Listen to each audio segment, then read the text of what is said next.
What's up, everybody? It's the old Papa G, and I'm back with another video for you guys for Shadowlands World of Warcraft. I've really been enjoying making these videos for you guys. I'm really enjoying the pre-patch and just WoW in general. Um, so I really wanted to make another video. This video is going to cover Shadowlands pre-patch melee specs, and it's going to be a tier list. Things have changed from the last video that I made about 5 days ago. I've been playing a lot of different BGs, a lot of different classes. I pretty much have everything max level right now, level 50, besides like one class. But I've watched plenty of videos. I watched a lot of skill cap videos on all the upcoming stuff, all the changes being made. MMO Champion, their website has stuff changing daily, so I take all that into consideration and things that I see when I play BGs right now. Obviously, there's no rated arena right now, but I have been doing a couple skirmishes to see what goes together. Right now, the difference between the pre-patch to what it will be when it actually comes out is right now it's essences and azurite stuff, whereas in the Shadowlands expansion, it'll be conduits and covenants. But for the most part, most things are going to remain the same. Obviously, there'll be a couple additional moves, a little bit of different buffs. But I feel like with the changes that have been made so far, I wanted to make another video for you guys. This is just strictly covering melee. My last video kind of covered everything in one video, so this will be a little bit more in depth for specific melee specs. And yeah, that's about it. So I want to get into it, and we'll be covering all the specs. If you enjoy the video, I would really enjoy and appreciate if you guys could like and subscribe to my content.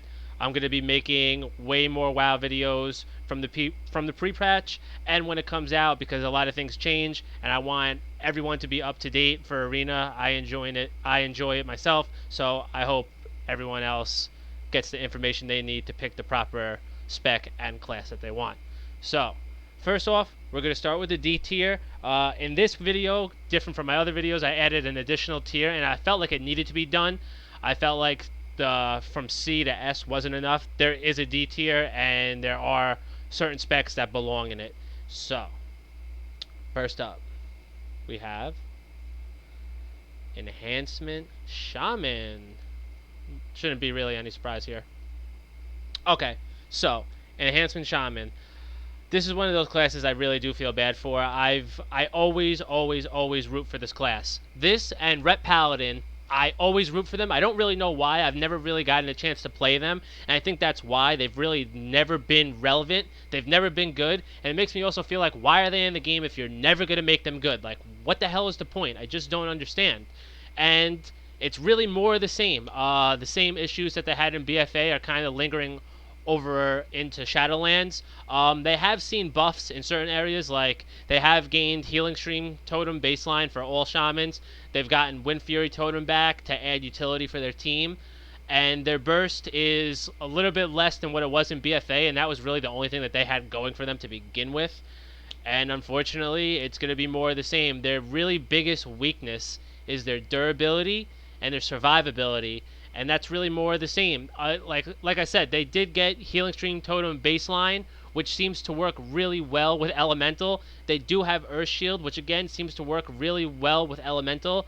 Like, Elemental is essentially a Resto Druid with Burst, but Enhancement is just like, doesn't get any love at all, and they just can't survive any scenario. They really do get burned down, even though they do have good burst capability, and it seems like it will be even better when Shadowlands comes out. It's just a risky pick. It's a really risky pick. You're probably going to get burned if you pick it, and you'll end up switching over to Elemental. So if you do pick Enhancement and you want to be Enhancement, unfortunately, that wouldn't be my go-to choice, and you'll probably end up switching and wasting time. So that's all that needs to be said. They haven't really been good for years. I mean, they haven't been good in Legion. They haven't been good in BFA. They weren't good in Wrath. They weren't really good in Mist. It's unfortunate, because I actually really do enjoy them. I like the idea of a dual-wielding melee shaman, but it never pans out, and it's more of the same. So that's all that really needs to be said about them. Next spec that we have is Fury Warrior. So Fury Warrior is really more the same again. The difference is they at least have something backing them up, like the other spec for Warrior. Arms Warrior is really, really good right now. So a lot of the gear that you would get for Fury might work out well with arms anyway. So obviously it wouldn't be as such a risky pick, because for enhancement you're picking gear that has like agility on it. That's not gonna turn over well for elemental, you know what I mean? But for Fury Warrior, most of the stuff you pick will still work out for Arms Warrior. So there's that. But yeah, my God, this is just not the spec of choice for Warrior. Um, Arms is just better across the board, like really for the most part. They have Fury does have decent durability, but they do have less output. Yeah, that's pretty much it. Oh, another huge thing for Fury that just came into my mind. They don't have like a Mortal Strike. Like a big thing for Arms Warrior of what makes them so great is Mortal Strike. Mortal Strike is Arms' bread and butter, and Fury doesn't have anything in their spec to really do that. I mean, they have decent mobility, but again, Arms is really better, and they did receive some sort of damage buff, but again, it still just doesn't compare to Arms. That's pretty much all that needs to be said about them, because there's really not too much to go over because they just aren't good. So yeah, that pretty much covers them, unfortunately. So now we're into the C tier. There was only 2 in the D tier, and I feel like they both really belonged in there, and that's why I wanted to make this updated video, because on top of the changes that were made for certain classes, I felt like this D tier was needed to be added. So, Outlaw Rogue. So, Outlaw Rogue is the worst of the 3 rogues, I would say, in my opinion. They have slightly better burst than Assassination, but again, that's only one aspect of, you know, being a rogue, being any spec. Like, there's a lot more that goes into it, like mobility, durability, survivability, etc. So for them, really all they have is better burst than Assassination. They are nowhere near sub-rogue at all in any category. And yeah, they, like I said, like the one thing that they do benefit from, especially in BGs, obviously you're in stealth and you get to pick out your target that you want to take out. And like I said, they do have pretty decent burst right now. I think the burst is better than Assassination. And obviously now poisons are baseline, so they could, you know, keep the target down. But other than that, they just really don't have it going for them. I mean, sub is really where it's at right now. If you're going to pick rogue, the spec to pick is really sub rogue. So, next on our list, and it is kind of a shock, is Demon Hunter. Demon Hunter, I would say out of all the classes in the game and all the specs, they've received the biggest nerfs. Now, a lot of the nerfs that they've received, they kind of get some of it back in their conduits and covenants, but it's just not at the level that it was. Like before, they were really upper A tier, and now with the nerfs that they've had to deal with and sustain, they just really are a shell of themselves, especially during the pre-patch without the covenants and without the conduits. So obviously they relied heavily on gushing wounds, no longer in the game. They lost their leech with like how strong it was, which was like, you know, giving their health back. They had a big nerf in their dodge ability, so now they don't have like an evasion like Rogue has. And yeah, that's pretty much all I'm going to say about them. Obviously, the D tier and the C tier, I'm not going to get too much into depth because the other classes deserve more to be talked about. That way you can get a better understanding to see what you really pick. I really don't recommend these 4 specs. I would not pick them. And if you do, you're taking a big gamble at, you know, getting into arena comps and stuff like that, so you might have a harder time. Even if you wanted to go the PvE route, these 4 classes probably aren't the ones to pick. 4 specs, excuse me. So, now we're getting into the B tier. So obviously it's going to get a little bit better. Things will be a little bit different, but here we go. We have Survival Hunter. Now, Survival Hunter right now, I would say, is the second best spec for Hunter, but it's nowhere near Marksman, and I'm going to get into a lot of detail why. So, the first thing I'm going to say is they have a very long cast for the Resurrect pet. This is a big deal, because right now, a lot of their abilities don't work as well, or not at all, without their pet. They need their pet. And unfortunately right now, a lot of different specs, they're not even meaning to, just AoEing. They absolutely destroy the pet. Now, I don't know if a nerf happened. I haven't looked into it enough. Before, it used to be pets were able to sustain more damage to AoE from other classes and other specs. But for some reason right now, they're getting absolutely destroyed. Like, I know that this meta and this expansion is really more about the damage output than it is the CC chain. However, pets are taking a lot of damage. And now I know that, unlike warlocks, hunters have a little bit more control over their pet. Like, they can move their pet around and stuff like that. But, yeah, it's not good. Like, their cast for Resurrect Pet is about 4 seconds right now. And that's, you're never going to get that off. So basically, once their pet dies, they are a sitting duck, and they're going to just die. And I feel like, especially in Arena, more than rated BGs and BGs, they are going to get blown away, because good comps and good players, they're going to see Survival Hunter, and they're going to say, let's kill that pet, and then worry about everything from there, because they're never going to get that Resurrect Pet off. And yeah, that's pretty much all I got to say about them. That's kind of why right now Marksman is so good. That's why Marksman is upper tier spec for Hunter, because they have their Lone Wolf passive ability, which they actually get 10% increased damage without their pet. And that, I think that's why that they're so good. They don't have to rely on their pet at all. So that pretty much covers them. Yeah. So now we're on to our next one. Assassination. Assassination Rogue is the next spec that we're going to be covering. So again, right now, just like Demon Hunter, they're suffering from no more gushing wounds. That is a big thing for them. A lot of their borrowed power just isn't good. Now, obviously they have their poisons. They were the originators to keep their poisons, but now it's baseline. So now that poisons are baseline, it's really just heavily benefiting sub-rogue spec, and it's kind of hurting assassinations in terms of why would you pick them, because sub is so strong right now. But they are better, I would say, overall than Outlaw. They are better at survivability, durability. The CC is about the same. And sustaining, like, long-term damage for a longer fight, I think they're better than Outlaw. The only thing that Outlaw has on them is, like, the initial bursting an enemy down. But again, they're a mid-pack pick. They still have good CC. Their burst just isn't great. And they have bad reset. Like, once like they go all out, like their reset is just not good. That's why they probably would benefit more in terms of like doing BGs, because obviously you could vanish, go away, and like, you know, take your time resetting. But in terms of Arena, when everything's like bang, bang, bang, real quick, they just are not the choice right now. The spec to pick would be Sub Rogue. Okay, and now here we go. Frost DK. Now, Frost DK, I think this is subject to change. I think that they could be in the A tier. My last video I made, I had them in the A tier. Now, that was including their conduits and covenants and stuff like that. Right now, the pre-patch, like I said, it's essences and azurite and stuff like that. So, because of that, they're getting a little bit of a hit.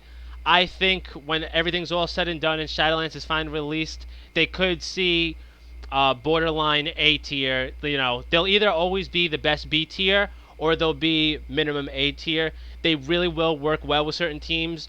They're really strong burst. Obviously, right now, they've implemented two-handed Frost back, that's when Frost was their best. They're an easy class to play. They don't have too many moves. They're not too much to think about. They have decent durability with anti-magic shell. Obviously, they have Icebound Fortitude, so that's like reduced damage and reduced stun effect. And their burst is really, really strong. They're going to go well with burstier teams, so that way they could just hammer a player down. They don't bring too much CC to the table, so that's kind of their downfall in terms of that. They don't have as much durability and survivability as Unholy does as well. And Unholy is better for like the longer sustained fight, and Unholy works with completely different teams. Like I said, they are all about their burst, so they'll go better with that type of style. But again, in Arena, sometimes the matches get dragged out and they're longer. Unholy is going to always be better in that style match. So, we covered them, and now it's time to move on to Unholy DK. Okay, so, we kind of just covered it a little bit, but only a little bit. So, very good dot pressure. They work really well with other dot users, so like they'll be teamed up well with a Shadow Priest or a Warlock. They'll all spread their dots. It's going to be hard for a healer to keep up when the dots are just ticking everybody down, spread across the board. Like I said, they work with different players. They have better sustain, better durability than Frost. One of the reasons being is that they have Lynchborn, which turns them into undead, which gets them out of fear and stuff like that. But not only that, once they have Lynchborn on and they're undead, they can now heal themselves with Death Coil. Death Coil, as long as you have enough, you can heal yourself to full. So obviously, if you're getting a full heal, that's excellent for yourself. Just like Frost, they have anti-magic shell, and I think as of right now, they're the better spec to pick, just for what they go with. Also, the team that they work with, you're working with a Warlock and Shadow Priest, which are definitely upper tier, whereas Frost might work with like a little bit of the lower end teams. So as of right now, I think Unholy is better.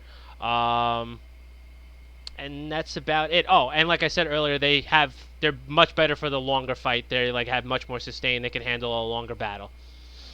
Now next, Monk, Windwalker Monk. So there's a couple different things about Windwalker right now that I'm going to get into before I really talk about them. So one of the things being is their move Touch of Death is now like an execute for Warrior or Shadow Word Death. When the target's at 15% health, they can use the move. So right now, there's either a glitch or a bug. I don't know if it's supposed to be like this. I was actually looking into this myself. I can't really see too much on it, but from things that I've seen from other videos and from playing, no one really has an answer whether it's a glitch or not, but I'm going to explain what it is. So, if you're targeting an enemy and they get to 15% health, your Touch of Death move is going to start to glow. Just like any other move, when it's time to use it, it glows and it basically tries to notify you. Now, let's say that target was just healed back to 50% health, right? That move still glows.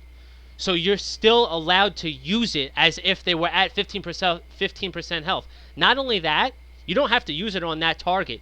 You can switch to another target and use Touch of Death. So now this is really, really being abused in BG specifically, because a lot of people are at low health. So just for example, they'll target someone at 15% health, they see him getting healed, then they switch off on another guy and use Touch of Death.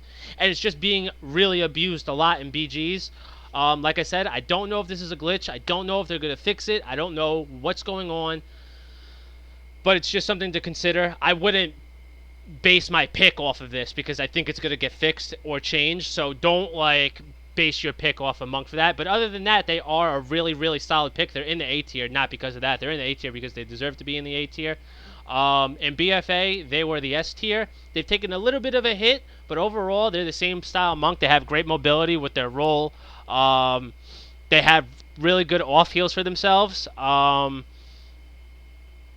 And I think once they're going to get a big buff once the Covenants and Conduits get implemented. Right now, they're dealing with Essences and Azurite. Once that finally gets implemented, things are going to change for them. They are definitely going to be in the A tier. They belong in the A tier.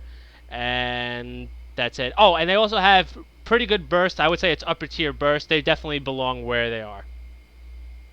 With just everything as a whole. Like when it comes to durability, sustaining, mobility, healing, and burst, just over them, just as a whole, I think they're going to remain in the A tier. And nothing seems too overbearing that they're going to get a nerf. You know what I mean? I think it's just going to remain the way it should be. Now, next, this might come as a surprise because it was a little bit lower not too long ago, is Feral Druid. Feral Druid, originally, with all the videos that I've seen for skill capped, a couple different tier lists from me playing, all this different stuff, Feral Druid definitely was not in the A tier. However, things have changed. I think that they've gotten buffed.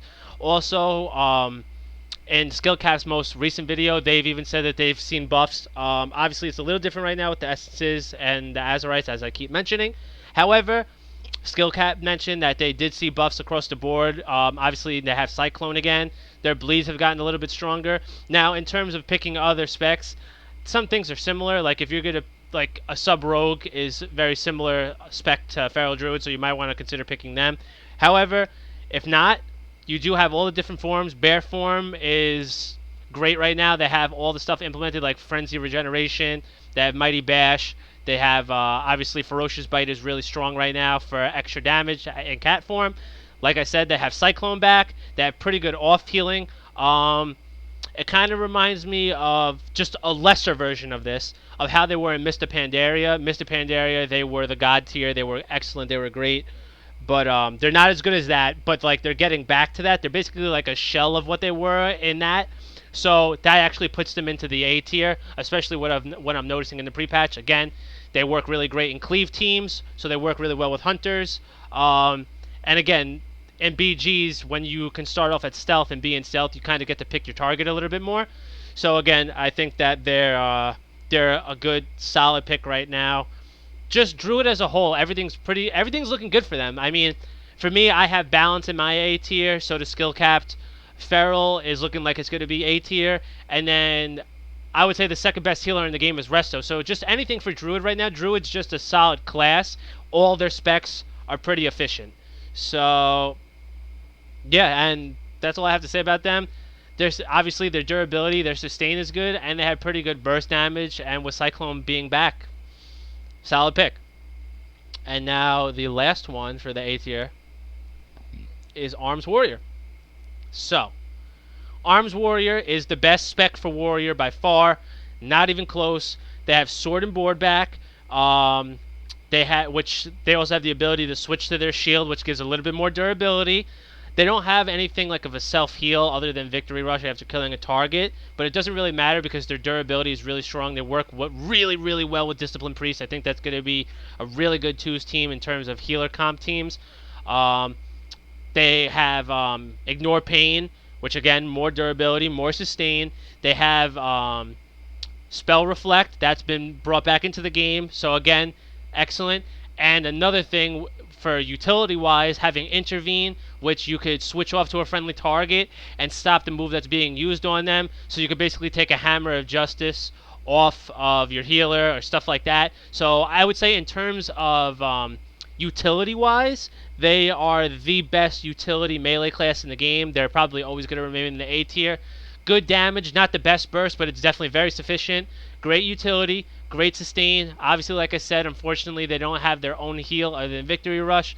But with paired up with a healer, they are a wrecking crew.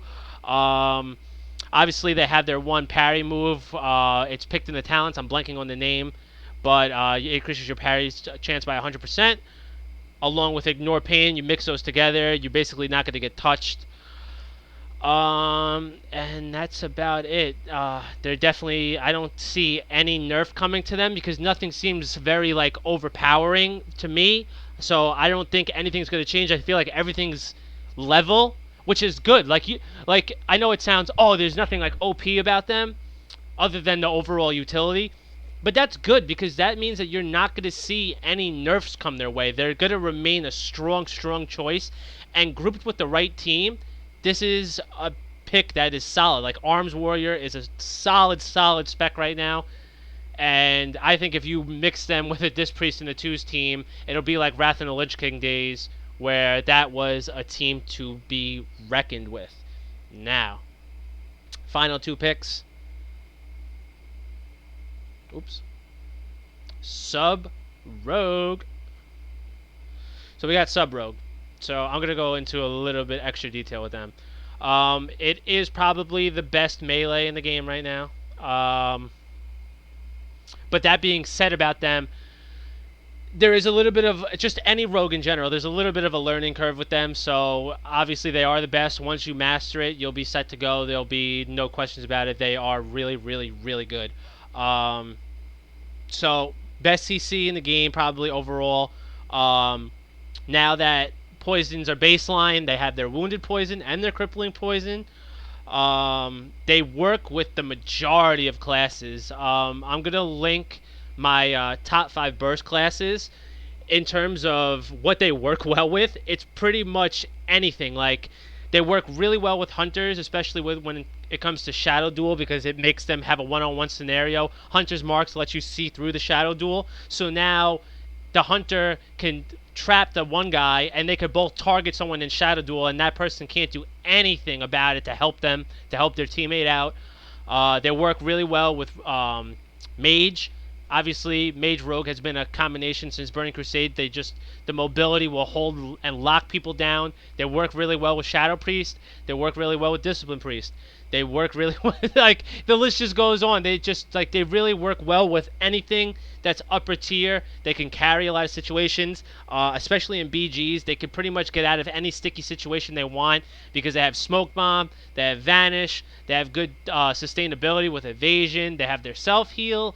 As I mentioned with the Shadow Duel, even if they felt like too many people were on them at one time and their Vanish was on cooldown for a little bit too long, they can Shadow Duel for the 8 seconds. Then maybe by then get their Vanish off, sprint. The list just goes on of like how great they are. They have Shadow Strike. Shadow Strike is like one of the strongest abilities in the game. It requires stealth to use it. It does big damage right now. But the great thing about sub is that they have Shadow Dance, so you could use all your stealth moves while you're out of stealth. Shadow Strike, if you keep repeatedly doing that move, you're going to just absolutely destroy someone, along with their Cheap Shot, Kidney Shot.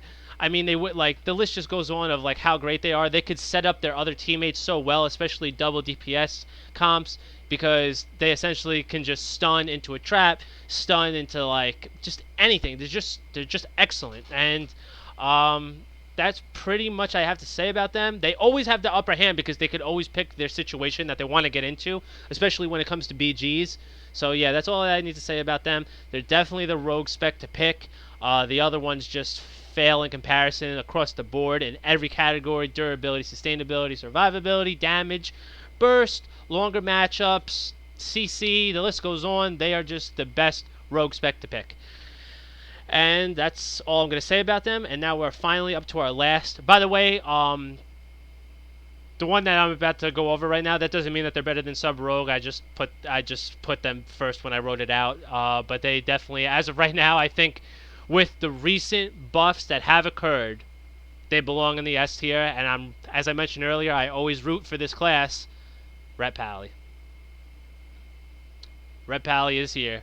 And it's really good, and it seems like all the people that wanted this to happen got their wish, and it's here to stay. So I'm going to go over a couple different things of why they're really good. So first off, they haven't been as good as they are now since Wrath of the Lich King. They went through years in expansions and patches of just being god-awful.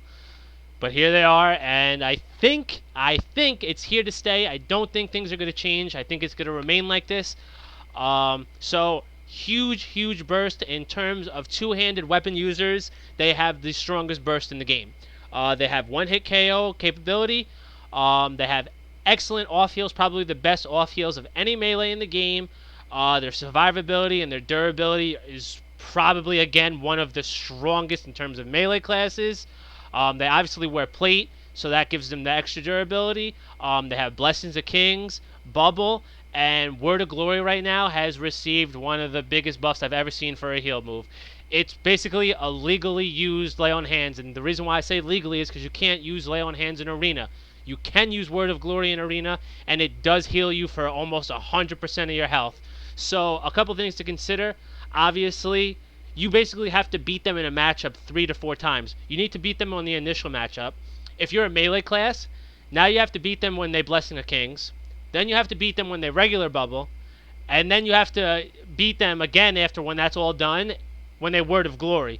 Another thing about them is if they're a Zandalari Troll, you're in even more trouble. And the reason why you're even more trouble is because Zandalari Troll's passive ability makes it that they can heal while they're in the bubble without even healing. So they don't even have to waste their holy power on Word of Glory or waste any mana healing because it just heals itself. So they could just sit in the bubble, fully heal, save all their holy power. When they get out of the bubble, they burst you down. So just them overall right now, they are insane. Templar Verdict, huge damage.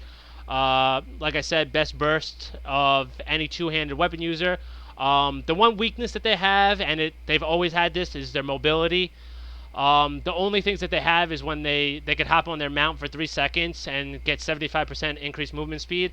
Another move that they have, which is new, they can reduce their target's movement speed by 70% for, I forgot how long it was. I don't want to say the wrong information, but I'm pretty sure it's about 8 to 10 seconds.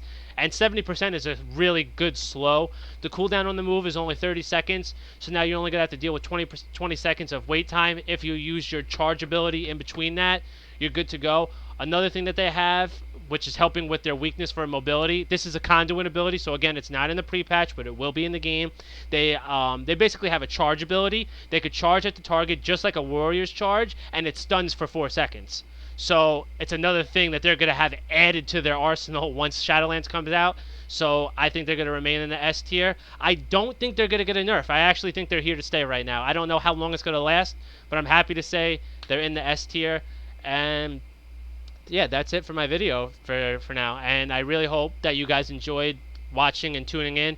I enjoyed making this video. I enjoy making the tier list. I really enjoy what I'm seeing with Shadowlands. BFA, I thought that they lost themselves a little bit. I played a lot of Classic at that time when BFA was out. But I'm really happy about what I'm seeing with Shadowlands, and I hope everyone else is as excited as I am. And like I said, if you enjoy the content, I'm going to be making way more content. Any changes that I see happening, I'm going to fix the tier list. I'm going to fix everything. Like, I made a tier list 4 days ago. I fixed it all up. I added the D tier. I seen changes with the pre-patch. I implemented them into the list. So I'm going to stay really up to date. So please, if you could, like and sub to my channel, and I promise I'm going to be maintaining the content, and I'm going to keep it coming. So thank you all for tuning in. I do appreciate everybody that stops by.